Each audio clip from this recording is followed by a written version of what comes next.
Bonjour, on parle de la notation fonctionnelle. Notation fonctionnelle qui est en lien avec les fonctions. On va principalement parler de la forme d'écriture de la règle d'une fonction. Donc si je commence avec une règle standard, classique, qu'on va voir assez fréquemment dans vos cours, y est égal à 4x. Donc on associe à la variable dépendante y une variable indépendante x. Donc ça, vous savez quoi faire avec ça. Si x est égal à 3, y va être égal à 4 fois x. Donc, y va être égal à 4 fois 3.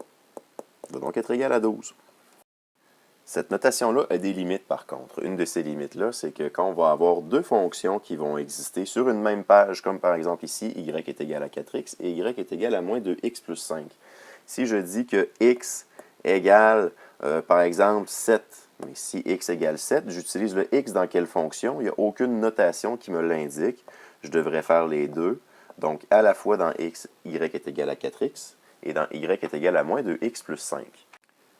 Je peux éviter cette confusion-là en nommant mes règles. Je pourrais dire, par exemple, que ma première règle qui est ici, je l'appelle la fonction f. C'est très, très original parce que fonction commence par f. Donc ici, je vais avoir ma fonction f. Et de l'autre côté, juste ici, je pourrais avoir une autre lettre qui va suivre f parce qu'on n'est pas très originaux non plus. On pourrait dire que cette fonction-là se nommerait la fonction g. Ça ressemble à un 8, je le sais. Regardez ça, ici, on va faire un G. Voilà.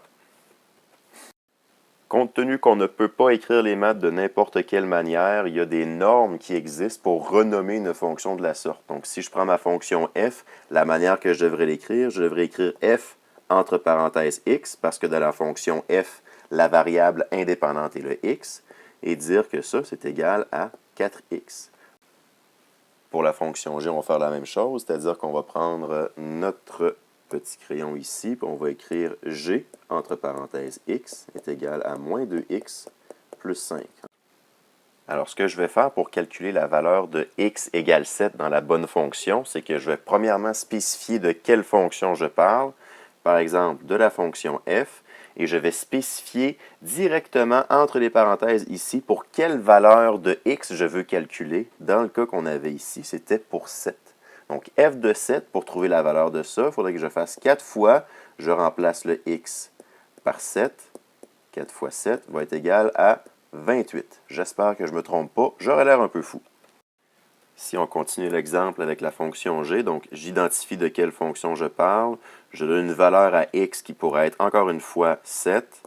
Je pourrais donc calculer moins 2 fois 7 plus 5. La manière de calculer ça, moins 2 fois 7 va faire moins 14. Moins 14 plus 5 va me faire moins 9. Vous avez dans votre cahier de notes des exercices qui sont à la page 7 sur justement cette notation-là, donc bonne pratique!